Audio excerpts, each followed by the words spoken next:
Intentar apariencias. Don Juan quiso que hiciéramos un viaje más a las montañas antes de que yo volviera a mi casa, pero no llegamos a hacerlo. En cambio me pidió que lo llevara en mi auto a la ciudad de Osaka. Necesitaba hacer allí algunas diligencias. Por el camino hablamos de todo, menos del intento. Fue un descanso que me sentó muy bien. Por la tarde, una vez que él hubo terminado con sus diligencias, nos sentamos en la plaza en su banco favorito. El lugar estaba desierto. Yo me sentí muy cansado y soñoliento, pero inesperadamente me animé. Mi mente se aclaró tanto que me asusté. Don Juan me advirtió inmediatamente el cambio y luego hizo algo extraordinario. Agarró un pensamiento de mi mente misma, o tal vez fui yo quien lo agarró de la suya. Si piensas acerca de la vida en términos de horas y no de años, nuestra vida es inmensamente larga. Dijo, aunque pienses en términos de días, la vida es interminable. Eso era exactamente lo que yo estaba pensando. Quise mostrar mi asombro y hacerle mi pregunta habitual, como hizo usted. Pero él me mandó callar y pasó a decirme que los brujos contaban la vida en horas, y que en una hora le era posible a un brujo vivir en intensidad, el equivalente de una vida normal. Esa intensidad es una ventaja, dijo, cuando se trata de acumular información en el movimiento del punto de encaje. Le pedí que me explicara en más detalle eso de acumular información en el movimiento de punto de encaje. Mucho tiempo antes me había recomendado que en vez de tomar notas de nuestras conversaciones, cosa muy incómoda y engorrosa, guardara toda la información obtenida sobre el mundo de los brujos, no en el papel ni en mi mente, sino en el movimiento de mi punto de encaje. El punto de encaje, con el más ínfimo movimiento, crea islas de percepción totalmente aisladas, me dijo. Información acerca de la complejidad de la conciencia de ser se puede acumular allí. ¿Pero cómo se puede acumular información en algo tan vago que no tiene forma?, pregunté. La mente es igualmente vaga y tampoco tiene forma. Sin embargo, confías en ella, porque te es familiar, replicó. Aún no tienes la misma familiaridad con el movimiento de punto de encaje, pero no es ni más ni menos vago que la mente. Lo que quiero preguntar es, ¿cómo se almacena la información?, insistí. La información se almacena en la experiencia misma, es decir, en la posición que el punto de encaje tiene en el momento de la experiencia, me explicó. Luego, cuando el brujo mueve otra vez su punto de encaje al sitio exacto donde estaba, revive toda la experiencia. A eso, como ya lo sabes, los brujos llaman acordarse. Así que acordarse es el modo de conseguir toda la información acumulada en el movimiento de punto de encaje. Lo que los brujos almacenan es la intensidad, continuó. La intensidad es el resultado automático del movimiento de punto de encaje. Por ejemplo, todo lo que estás viviendo en estos momentos tiene más intensidad de la que experimentas en general. Por lo general, debidamente hablando, estás almacenando intensidad. Algún día revivirás la intensidad de este momento, haciendo que tu punto de encaje vuelva exactamente al sitio en donde está ahora. Ese es el modo como almacenan los brujos información. Le dije a don Juan que yo no estaba consciente de ningún tipo de proceso mental que me hubiera facilitado acordarme de los incidentes de los cuales me acordé en los últimos días. ¿Cómo puede uno acordarse deliberadamente?, pregunté. La intensidad, siendo un aspecto del intento, está naturalmente conectada con el brillo de los ojos del brujo, explicó. A fin de acordarse de esas aisladas islas de percepción, los brujos solo necesitan intentar. El específico brillo de sus ojos, asociado con el punto que desean volver. Pero esto ya te lo he explicado antes. Debo de haber puesto cara de perplejidad. Don Juan me miró con expresión seria. Abrí la boca 2 o 3 veces para hacerle preguntas sin poder formular mis pensamientos. Como el nivel de intensidad de un brujo es mayor que lo normal, dijo don Juan, en pocas horas un brujo puede vivir el equivalente a una vida normal. Su punto de encaje, al moverse a una posición poco familiar, toma más energía que la acostumbrada. Ese flujo extra de energía se llama intensidad. Creí que lo comprendía con perfecta claridad, y mi mente se tambaleó bajo el impacto de mi comprensión. Don Juan me clavó la vista y me advirtió que tuviera cuidado con cierta reacción que afecta típicamente a los brujos. El frustrante deseo de explicar la experiencia de la brujería en términos coherentes y bien razonados. La experiencia de los brujos es tan descabellada, dijo don Juan, que ellos acostumbran a acecharse a sí mismo con ella, haciendo hincapié en el hecho de que somos perceptores y de que la percepción tiene mucho más posibilidades de las que puede concebir la mente.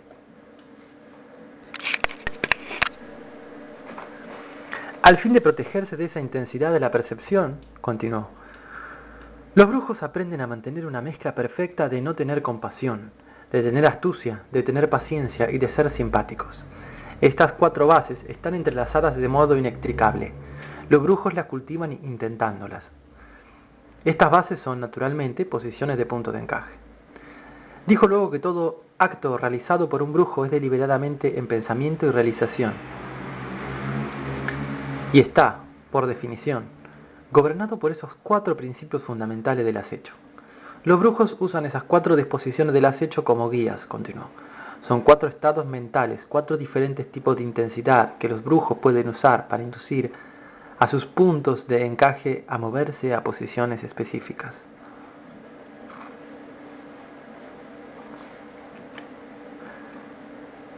De pronto pareció fastidiado. Le pregunté si era mi insistencia en la especulación de lo que molestaba. Explicar es una lata, dijo. Nuestra racionalidad nos pone entre la espada y la pared. Nuestra tendencia es analizar, a sopesar, averiguar, y no hay modo de hacer eso desde dentro de la brujería. La brujería es el acto de llegar al lugar del conocimiento silencioso, y el conocimiento silencioso no es analizable, porque solo puede ser experimentado. Sonrió.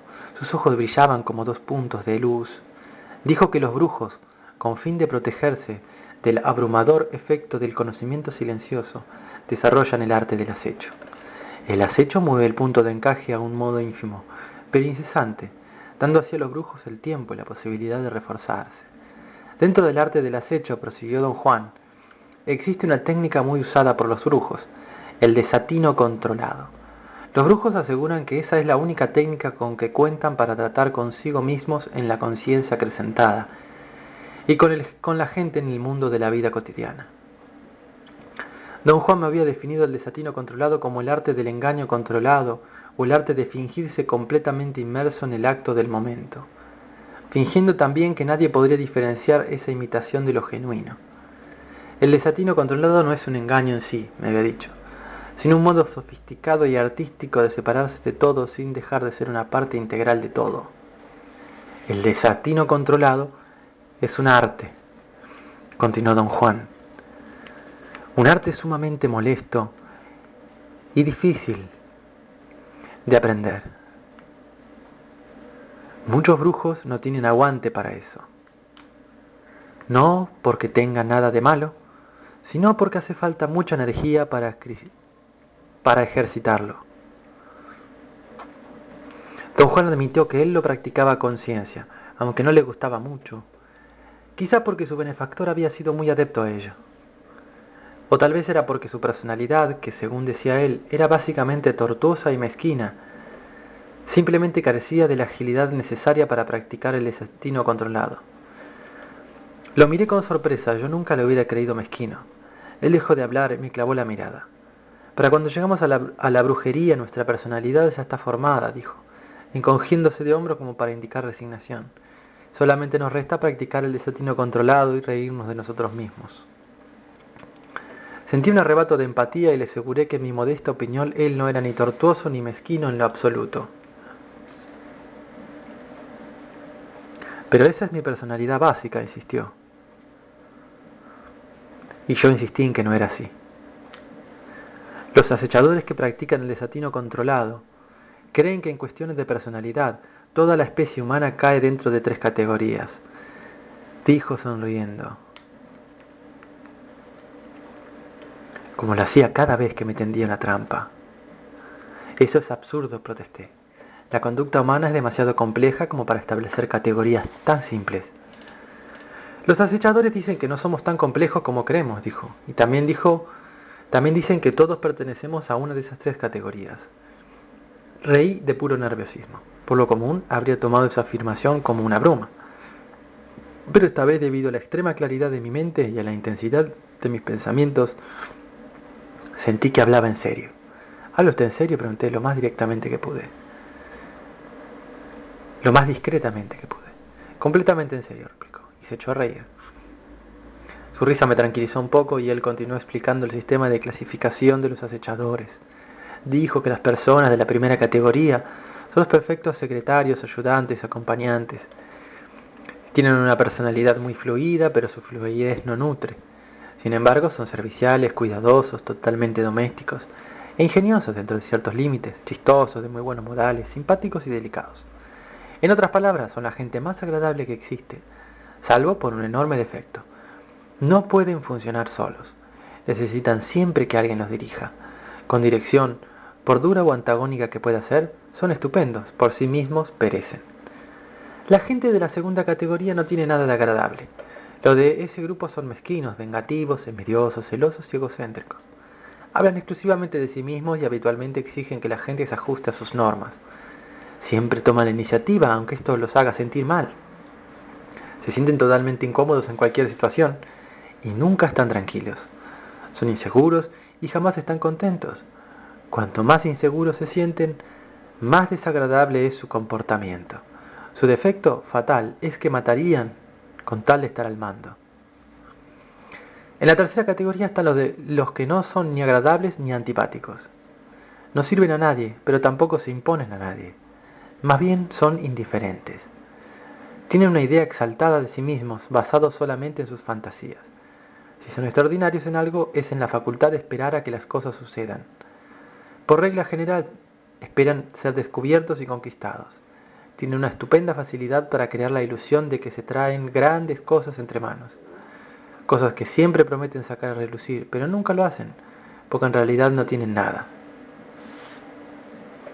Don Juan dijo que él decididamente pertenecía a la segunda clase. Luego me pidió que me clasificara a mí mismo y yo me puse nervioso. Don Juan casi se caía de la risa.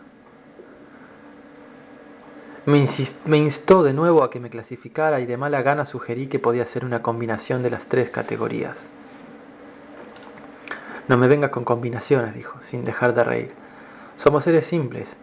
Cada uno de nosotros pertenece a una de las tres categorías, y yo diría que tú definitivamente perteneces a la segunda clase. Los acechadores le llaman pedos. Empecé a gritar protestando que su sistema de clasificación era denigrante, pero me detuve justo en el momento en que iba a lanzar una larga diatriba. Comenté, en cambio, que si en verdad solo había tres tipos de personalidades, todos estamos atrapados por vida en una de esas tres categorías sin esperanza de cambio ni redención. Reconoció que ese era exactamente el caso, en cierta medida, pero que si existía un camino de redención, los brujos habían descubierto que solo nuestra imagen de sí caía en una de esas categorías.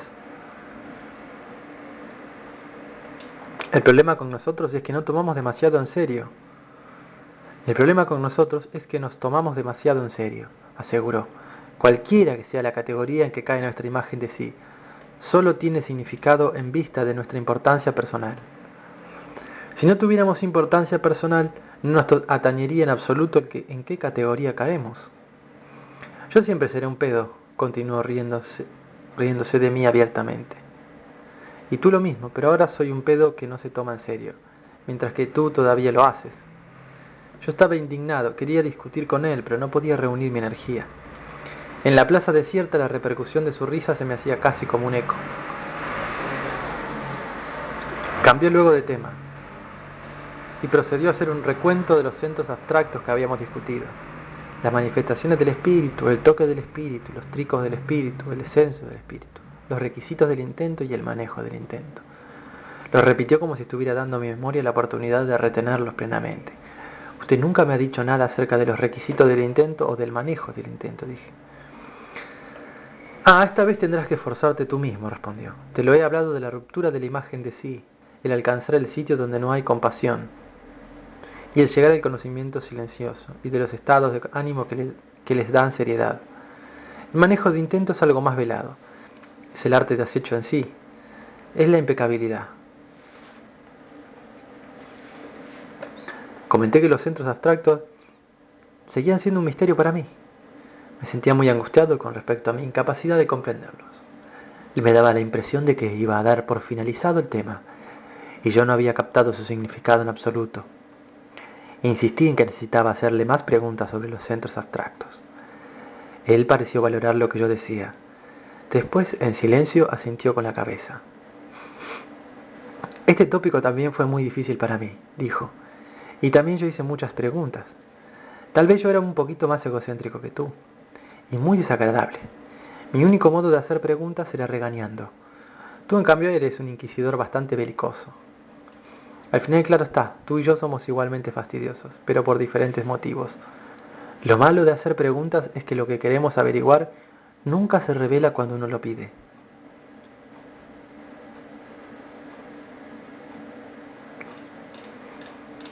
Don Juan agregó solo una cosa más antes de cambiar de tema, que los centros abstractos se revelan con suma lentitud. Y ahora hablemos de otra historia de brujería, dijo. No me cansaré de repetir que todo hombre que mueve su punto de encaje puede moverlo más. Y la única razón por la cual necesitamos un maestro es para que nos acicate sin misericordia. De lo contrario, nuestra reacción natural es detenernos a felicitarnos por haber avanzado tanto.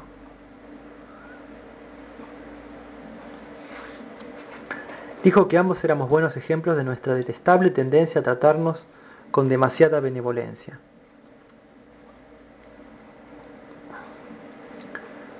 Su benefactor, por suerte, como era un estupendo acechador, lo había tenido siempre en guardia, ayudándolo cada vez que podía efectuar un libre movimiento de su punto de encaje. Don Juan contó que en el curso de sus excursiones nocturnas a las montañas, el nahual Julián le había dado extensas lecciones sobre la naturaleza de la importancia personal y el movimiento del punto de encaje.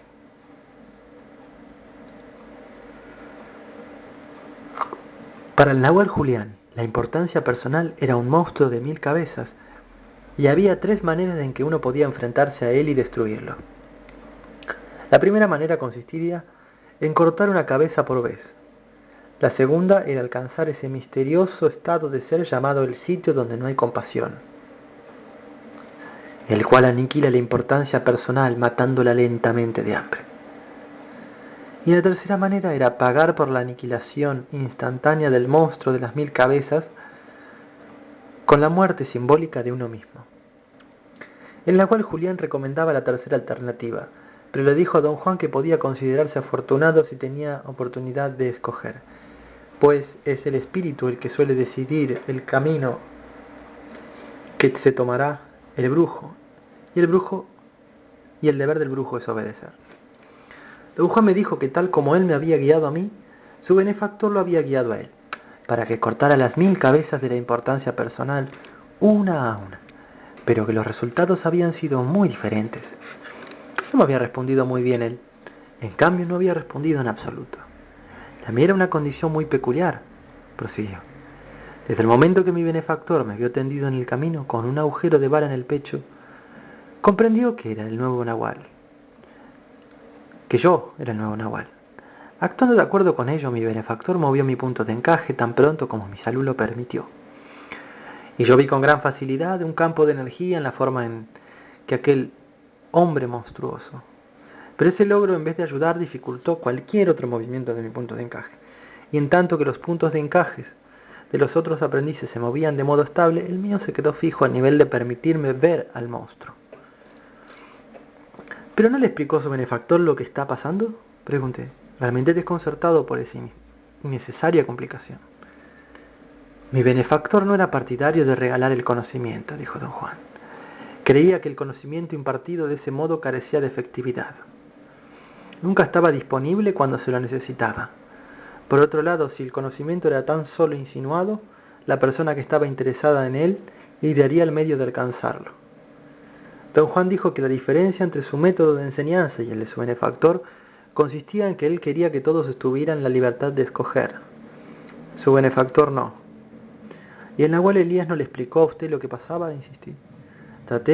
Trató desesperadamente de explicarme, dijo don Juan suspirando. Pero yo era realmente imposible, lo sabía todo. Dejaba que ese pobre hombre hablara hasta que se le caía la lengua y no escuchaba una palabra de lo que me decía. Fue entonces que el nahual Julián decidió obligarme a lograr una vez más el libre movimiento de mi punto de encaje y con ese fin me dio un susto macabro. Le interrumpí para preguntarle si eso había ocurrido antes o después de su experiencia en el río. Esto ocurrió varios meses después, replicó, y no pienses ni por un momento que el haber experimentado aquella percepción dividida me cambió en algo, o que me dio sabiduría o cordura. Nada de eso. Ten en cuenta lo que pasó contigo, prosiguió. No solo he quebrado tu continuidad una y otra vez, sino que la he machacado hasta hacerla a pedazos, y mírate, aún actúas como si estuvieras intacto. Ese es un logro supremo de la magia cotidiana. Yo era igual. Me tambaleaba por un momento bajo el impacto de lo que estaba experimentando, pero luego lo olvidaba todo. Ataba los cabos sueltos y continuaba como si nada hubiera ocurrido. Por eso mi benefactor creía que solo podemos realmente cambiar si morimos. Volviendo a su historia, don Juan dijo que el nahual utilizó al miembro antisociable de su casa, cuyo nombre era Tulio, para asestar un nuevo y demoledor golpe a su continuidad cotidiana. Don Juan me aseguró que todos los aprendices del nahual Julián, incluso él mismo, nunca habían estado completamente de acuerdo en nada, salvo en una cosa: que Tulio era un hombre insignificante, despreciable y arrogante a más no poder. Lo odiaban porque los trataba con desdén o simplemente los ignoraba, haciéndolos sentir que no eran nadie. Todos estaban convencidos de que nunca les hablaba porque no tenían nada que decir, y que su característica más sobresaliente, su arrogante desdén, era la máscara de su timidez. Sin embargo, pese a su personalidad tan desagradable, para mortificación de todos los aprendices, Tulio gozaba de una inmerecida influencia en la casa, sobre todo con el nahual Julián, que parecía consentirle todos sus desvaríos. Una mañana el nahual Julián envió a todos los aprendices, excepto don Juan, a la ciudad, a hacer una diligencia que les llevaría todo el día. Hacia el mediodía, el nahual se encaminó a su despacho para ocuparse de los libros de contabilidad. En el momento de entrar le pidió a don Juan, como era de costumbre, que le ayudara con las cuentas. Don Juan comenzó con los recibos, pero se dio cuenta de que para continuar necesitaba cierta información que solo Tulio tenía, como el capataz de la propiedad y que había olvidado anotar.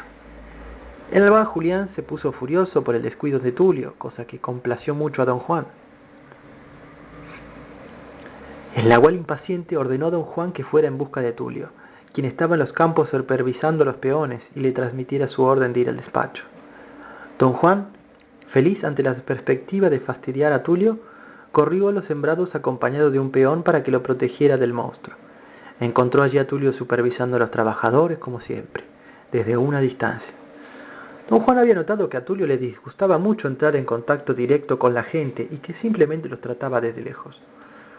Con voz ronca y exagerada imperiosidad, don Juan exigió a Tulio que lo acompañara a la casa porque el nahual requería sus servicios. Tulio, con voz apenas audible, respondió que por el momento se hallaba demasiado atareado, pero que en el curso de una hora podría acudir. Don Juan insistió, sabiendo que Tulio no se molestaría en discutir con él y simplemente le volvería la cara, como de costumbre. Pero se llevó una desagradable sorpresa. Tulio comenzó a gritarle obscenidades. La escena era tan poco acorde con el carácter de Tulio que hasta los peones dejaron de trabajar para cambiar miradas interrogantes. Don Juan estaba seguro de que ningún peón había oído nunca que Tulio levantara la voz y mucho menos que gritara improperios. Su propia sorpresa era tan grande que empezó a reír nerviosamente, lo que enojó muchísimo a Tulio. Hasta le tiró una piedra que por poco le da en la cabeza. El asustado don Juan apenas pudo escapar corriendo. Don Juan y su guardaespaldas volvieron inmediatamente a la casa. Justo en la puerta de entrada encontraron a Tulio conversando tranquilamente y riendo con algunas de las mujeres. Según su costumbre, le volvió la espalda a don Juan sin prestarle la menor atención. Don Juan, muy enojado, empezó a regañarlo por estar con charla cuando el nahual lo necesitaba en el despacho. Tulio y las mujeres lo miraron como si se hubiera vuelto loco. Pero ese día Tulio no era el mismo. De inmediato le gritó a don Juan que cerrara el hocico y no se metiera en sus cosas. Lo acusó descaradamente de tratar de hacerle quedar mal con el nahual Julián. Las mujeres mostraron su consternación con exclamaciones ahogadas y miradas de censura a don Juan, mientras trataban de calmar a Tulio. Don Juan le ordenó a Tulio que acudiese al despacho de Nahual para explicar los problemas contables, pero Tulio lo mandó al demonio. Don Juan temblaba de ira. La sencilla tarea de pedir esas informaciones estaba convirtiendo en una pesadilla. Logró al fin dominar su ira. Las mujeres lo observaron atentamente, y eso lo hizo enojar otra vez. Lleno de ira silenciosa, corrió al estudio de Nahual. Tulio y las mujeres siguieron conversando y riendo tranquilamente, como si celebraran una broma secreta. La sorpresa de don Juan fue total. Cuando al entrar al despacho encontró a Tulio sentado en el escritorio de Nahual, absorto en los libros de contabilidad. Don Juan hizo un esfuerzo supremo y sonrió a Tulio. De pronto había comprendido que el Nahual Julián estaba usando a Tulio para jugar a una broma, o para probarlo, a ver si podía perder o no el control. Y él no le daría a Tulio tal satisfacción. Sin levantar la vista de sus libros, Tulio dijo que si don Juan estaba buscando al Nahual, probablemente lo encontraría en el otro extremo de la casa. Don Juan corrió al otro extremo de la casa y encontró a Nahual Julián caminando lentamente alrededor del patio acompañado por Tulio. Parecían enfrascados en una conversación. Tulio tironeó suavemente de la manga de Nahual y le dijo en voz baja que su asistente estaba allí. Nahual, tranquilamente, como si nada hubiera sucedido, le explicó a don Juan todo lo referente a la cuenta en que él había estado trabajando. Fue una explicación larga y detallada y completa. Dijo que era hora que don Juan trajera el libro de contabilidad del despacho para que pudiera él hacer la anotación y que Tulio la firmaría. Don Juan no podía comprender lo que estaba pasando. La explicación tan detallada y el tono despreocupado del Nahual habían puesto todo en el reino de los asuntos mundanos. Tulio impacientemente le ordenó a don Juan que se apresurara a ir en busca del libro, pues él estaba muy ocupado. Lo necesitaban en otra parte de la hacienda. Para entonces don Juan se había resignado a hacer el papel del payaso. Sabía que el Nahual se traía algo entre manos. Tenía esa expresión extraña en los ojos que don Juan asociaba siempre con sus brutales bromas. Además, Tulio había hablado de ese día más que los 2 años completos que él llevaba en la casa. Sin decir una palabra, don Juan volvió al estudio. Y tal como lo esperaba, Tulio había llegado allí primero. Estaba sentado en la esquina del escritorio esperándolo, taconeando impacientemente el entablado con el duro tacón de su bota. Le puso a don Juan en las manos el libro de contabilidad que necesitaba y le dije que se pusiera en marcha. Pese a estar prevenido, don Juan quedó atónito. Miró fijamente a Tulio, quien se tornó colérico e insultante. Don Juan tuvo que contenerse a duras penas de no estallar. Seguía diciéndose que todo aquello era tan solo una prueba, una manera de examinar sus actitudes. Ya se imaginaba expulsado de la casa si fracasaba. En medio de su confusión, aún pudo preguntarse cómo lograba este Tulio tener la velocidad para adelantársele siempre. Don Juan anticipaba, por cierto, que Tulio lo estaría esperando con el Nahual. Pero aún así, cuando lo vio allí, se quedó más que sorprendido. No podía figurarse cómo se le había arreglado Tulio. Don Juan había atravesado la casa siguiendo la ruta más corta, a toda velocidad. No había modo en que Tulio hubiera podido llegar antes sin pasarlo a su lado. Nahual Julián tomó el libro de contabilidad con aire de indiferencia, hizo la anotación y Tulio la firmó. Luego continuaron hablando qué prueba era la que le estaba haciendo pasar. Tenía que ser una prueba de su carácter. Después de todo, en esa casa su carácter siempre había estado en tela de juicio. El Nahual despidió a don Juan, diciendo que deseaba quedarse a solas con Tulio para hablar de negocios. Don Juan fue inmediatamente en busca de las mujeres para averiguar qué pensaban de esta extraña situación. Apenas habría caminado 3 metros cuando encontró a 2 de ellas con Tulio. Los 3 estaban enfrascados en una animadísima conversación. Antes de que ellos lo vieran, volvió corriendo donde estaba el Nahual. Allí estaba también Tulio hablando con él. Una increíble sospecha entró entonces en la mente de don Juan. Corrió al estudio. Tulio estaba inmerso en sus libros de cuentas y ni siquiera advirtió su presencia. Don Juan le preguntó qué estaba pasando. Tulio sacó a relucir su personalidad habitual y no se dignó a responder o a mirar a don Juan. En ese momento don Juan tuvo otra idea inconcebible. Corrió al establo, ensilló 2 caballos y le pidió a su guardaespaldas de esa mañana que volviera a acompañarlo. Galoparon hasta el sitio donde don Juan había visto a Tulio. Este estaba exactamente donde lo había dejado. No le dirigió la palabra a don Juan. Cuando este lo interrogó, se limitó a encogerse de hombros y volverle la espalda.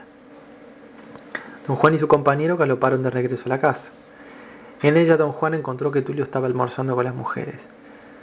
Tulio estaba también hablando con el nahual y Tulio trabajaba con los libros. Don Juan se dejó caer en un asiento. Cubierto de sudor, frío del miedo, sabía que el nahual Julián lo estaba sometiendo a una de sus horribles bromas. Razonó que tenía 3 cursos de acción. Podía comportarse como si no ocurriera nada fuera de lo común. Podía resolver la prueba por sí mismo opuesta, que el nahual aseguraba siempre estar allí para explicar cuanto él quisiera. Podía enfrentarse al nahual y pedirle aclaraciones. Decidió preguntar. Fue en busca de nahual y le pidió que explicara a qué se le estaba sometiendo. Nahual estaba solo en el patio, aún trabajando sus cuentas. Apartó los libros y le sonrió. Le dijo que los 21 no haceres que él le había enseñado a ejecutar eran las herramientas que podían cortar las 1000 cabezas de la importancia personal. Pero que dichas herramientas no le habían servido para nada. Por lo tanto, estaba ahora probando el segundo método para destruir la importancia personal. Ese método requería poner a don Juan en el sitio donde no hay compasión.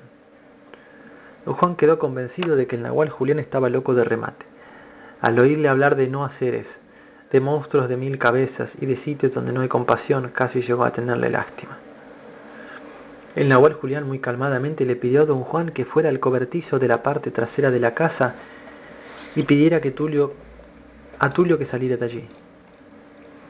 Don Juan lo miró y luego suspiró haciendo lo posible para no estallar en una carcajada. Don Juan pensó que los métodos de nahual Julián se estaban volviendo demasiado obvios. Juan sabía que el nahual quería continuar su prueba utilizando a Tulio. En ese punto don Juan interrumpió su narración para preguntarme qué pensaba yo de la conducta de Tulio. Dije que guiándome por lo que yo sabía sobre el mundo de los brujos, diría que Tulio era un brujo que de alguna forma movía su propio punto de encaje de una manera muy sofisticada para dar a don Juan la impresión de estar en 4 lugares al mismo tiempo.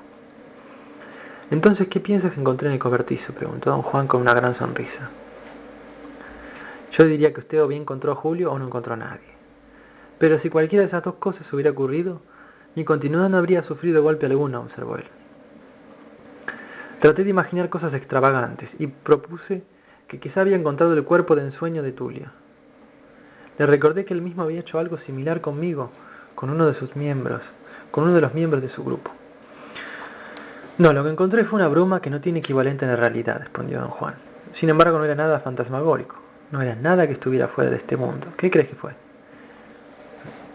Le dije a don Juan que yo detestaba los acertijos y que con todas las cosas extravagantes que él me había hecho percibir o experimentar, lo único que podía concebir eran cosas más extravagantes. Y como eso estaba descartado, renunciaba a adivinar. Cuando entré en ese cobertizo estaba preparado para encontrar a Tulio que se había escondido, dijo. Estaba seguro de que la siguiente parte de la prueba iba a consistir en jugar al escondite. Tulio me iba a volver loco escondiéndose dentro de ese cobertizo. Pero no ocurrió nada de lo que esperaba. Al entrar en ese lugar, me encontré con 4 Tulios. ¿Cómo que con 4 Tulios? Había 4 hombres en ese cobertizo, insistió don Juan, y todos ellos eran Tulios. ¿Te puedes imaginar mi sorpresa? Y los 4 estaban sentados en la misma posición, con las piernas cruzadas. Me estaban esperando. Los miré y salí espantado dando gritos desaforados. Mi benefactor me sujetó contra el suelo junto a la puerta. Entonces, aterrado más allá de toda medida, vi cómo los 4 Tulios salían del cobertizo y avanzaban hacia mí. Grité y grité mientras los Tulios me picoteaban con sus dedos duros como enormes aves al ataque. Grité hasta sentir que algo se dio dentro de mí y entré en un estado de suprema indiferencia, un abandono y una frialdad totales. Nunca en mi vida había experimentado algo tan extraordinario. Me quité a los Tulios de encima y me levanté. Me dirigí directamente al nahual y le pedí que me explicara aquello de los 4 hombres. Lo que el nahual Julián explicó a don Juan fue que los 4 hombres eran lo mejor de lo mejor en cuestiones de acecho. Sus nombres eran un invento del nahual Elías, su maestro, quien como ejercicio de desatino descontrolado había tomado los números 1, 2, 3 y 4. los había añadido al nombre de Tulio, obteniendo así los nombres Tuliuno, Tuliodo, Tulitre, Tulicuatro. El nahual Julián nos presentó a don Juan por turnos. Los cuatro estaban de pie en hilera. Don Juan los fue saludando con un movimiento de cabeza y cada uno de ellos los saludó a su vez de la misma manera. El nahual dijo que los cuatro eran acechadores, de tan extraordinario talento, como don Juan acababa de corroborar que los elogios no tenían significado. Los tulios eran uno de los grandes triunfos del nahual Elías. Eran la quinta esencia de lo que no se puede anotar. Eran acechadores tan magníficos que para todos los fines prácticos solo existía uno de ellos. Aunque la gente los veía y trataba con ellos diariamente, solo los miembros de la casa sabían que eran cuatro. Don Juan comprendió con perfecta claridad cuánto el nahual Julián le estaba diciendo acerca de los tulios. Era de una claridad tan especial que le indujo a comprender que habían alcanzado el sitio donde no hay compasión. Comprendió también que ese sitio era una posición de punto de encaje, una posición en la que la imagen de sí dejaba de funcionar. Pero don Juan también sabía que su claridad mental y su sabiduría eran en extremo transitorias. Era inevitable que su punto de encaje volviera al sitio de partida. Cuando el nahual le preguntó a don Juan si quería hacer alguna pregunta, él comprendió que sería preferible prestar toda la atención posible a las explicaciones del nahual, en vez de especular sobre su propia claridad mental. Quiero saber cómo creaban los tulios la impresión de ser una sola persona. Su curiosidad era muy grande, pues al observarlos juntos se había dado cuenta de que no eran tan parecidos. Usaban las mismas ropas, eran más o menos de la misma estatura, edad y constitución física, pero allí acababa la similitud. Sin embargo, aún mientras los observaba, hubiera podido jurar que era un solo tulio. El nahual Julián explicó que la vista humana está adiestrada para enfocarse solamente en los rasgos más salientes de una cosa, y que esos rasgos salientes son conocidos de antemano. Por lo tanto, el arte de los acechadores es crear una impresión, presentando rasgos que ellos eligen, rasgos que ellos saben que los ojos del espectador están destinados a notar. Al reforzar ingeniosamente ciertas impresiones, los acechadores logran crear en el espectador una impugnable convicción acerca de lo que perciben. El nahual Julián le contó a don Juan que al llegar a don Juan a la casa, vestido con sus ropas de mujer, las mujeres de su grupo quedaron encantadas y se rieron abiertamente. Pero el hombre que las acompañaba, que en ese momento era Tulitre, procedió inmediatamente a proporcionar a don Juan la primera impresión de Tulio.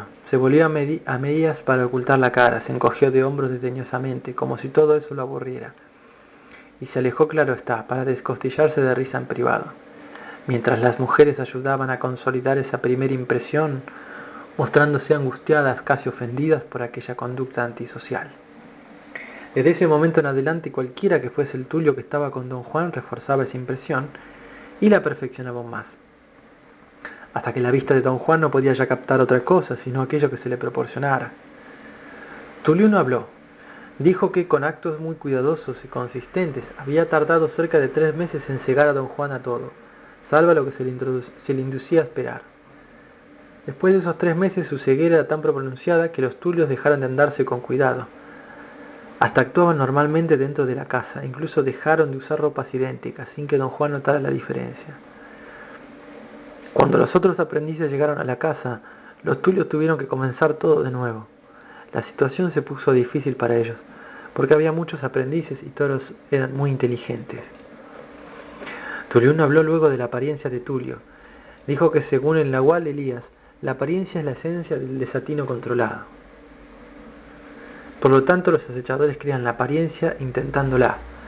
En vez de lograrlo con la ayuda de disfraces, los disfraces crean apariencias artificiales que la vista nota consciente o inconscientemente. En este sentido, intentar apariencias es exclusivamente un ejercicio para el manejo del intento. Después habló Tulitre. Dijo que las apariencias se solicitan al espíritu o se las llama a la fuerza, pero nunca se las inventa racionalmente. Las apariencias de Tulio fue llamada con fuerza. El nahual Elías los metió a los 4 juntos en un pequeño cobertizo donde apenas podían caber.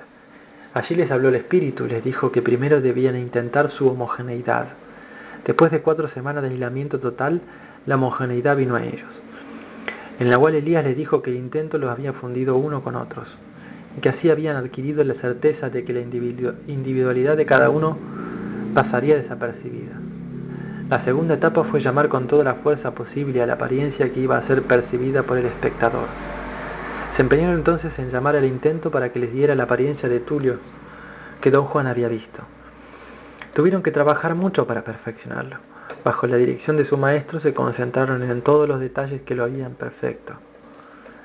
Los 4 Tulios dieron a don Juan una demostración de los rasgos más chistosos y salientes de Tulio, los cuales eran muy marcados, gestos de arrogancia y desdén, abruptos giros de cabeza hacia la derecha para demostrar enojo, movimientos del torso para ocultar parte de la cara con el hombro izquierdo, pasar furiosamente una mano sobre los ojos como para apartar el pelo de la frente, el paso y los movimientos de un hombre impaciente y ágil, demasiado nervioso para estar en un solo sitio y que no puede decidir hacia dónde ir.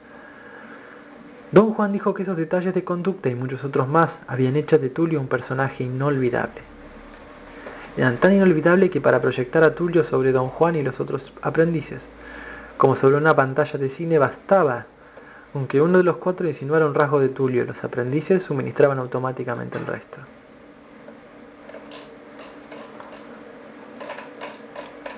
Don Juan preguntó a Tuliuno cómo había llamado el intento. Tuliuno le explicó que los acechadores llaman al intento en voz alta. Habitualmente lo hablan desde una habitación pequeña, oscura y aislada. Se pone una vela en una mesa negra con la llama a pocos centímetros de los ojos.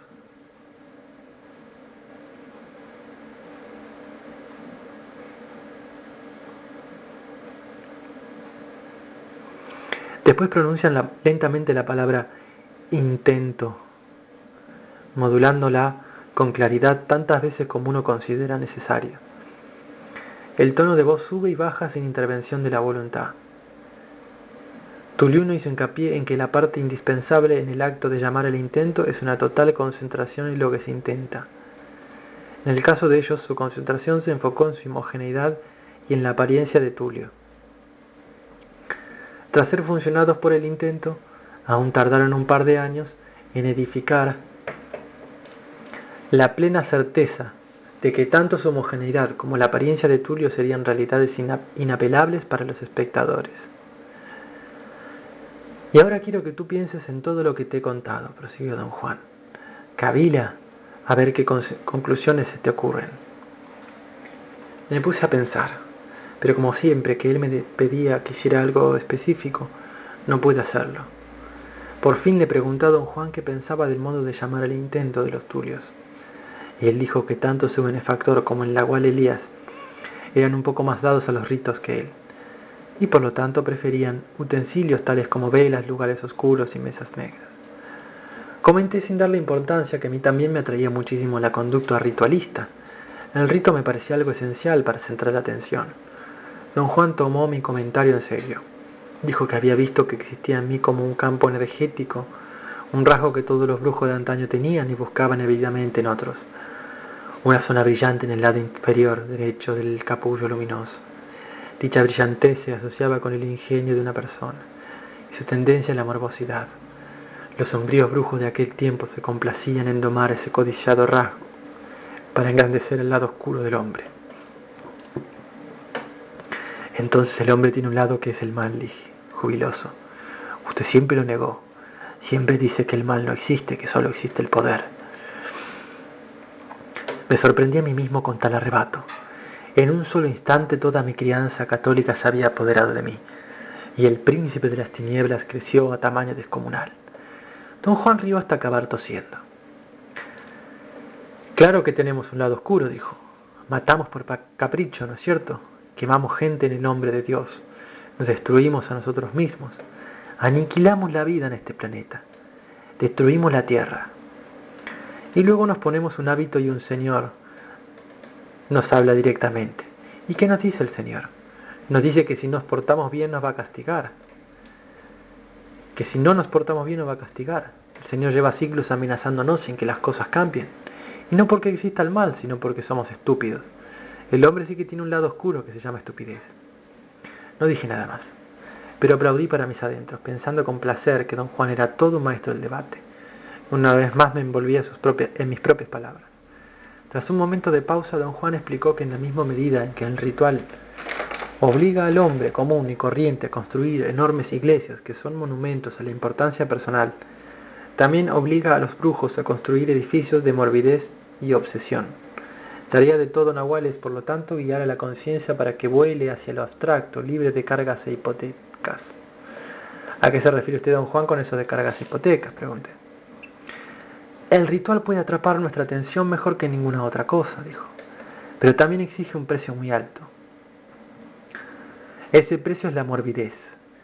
Y la morbidez podía cobrar altísimas cargas e hipotecas a nuestra conciencia de ser.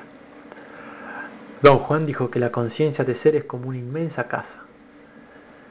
La conciencia de la vida cotidiana es como estar herméticamente encerrado en un solo cuarto de esa inmensa casa durante toda la vida. Se entra en ese cuarto por medio de la abertura mágica, el nacimiento, y se sale por medio de otra abertura, mágica, la muerte. Sin embargo, los brujos son capaces de hallar una abertura más y salir de ese cuarto herméticamente cerrado estando aún vivos. Un logro estupendo. Pero un logro más estupendo todavía es que al escapar de ese cuarto sellado, los brujos son capaces de elegir la libertad. Eligen abandonar por completo esa casa inmensa.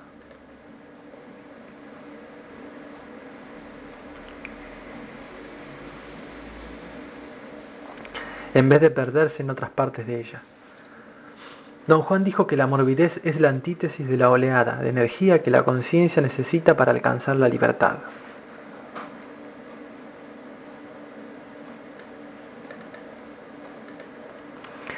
Hace que los brujos pierdan el rumbo y se queden atrapados en los intrincados y oscuros corredores de lo desconocido. Pregunté a don Juan si había algo de morbidez en los tulios. La rareza no es morbidez, replicó. Los tulios eran la rareza misma, increíbles actores adiestrados por el espíritu mismo. ¿Cuál fue la razón que llevó al nahual Elías a adiestrar a los tulios de ese modo? Don Juan me miró y soltó una carcajada. En ese instante se encendieron las luces de la plaza. Se levantó de su banca favorita y la acarició con la palma de la mano, como si fuera un animal querido. La libertad, dijo. Quería liberarlos de la convención perceptual y les enseñó a ser artistas. Acechar es un arte. Para un brujo, puesto que no es mecenas ni vendedor de arte, la única importancia de una obra de arte es que puede ser lograda.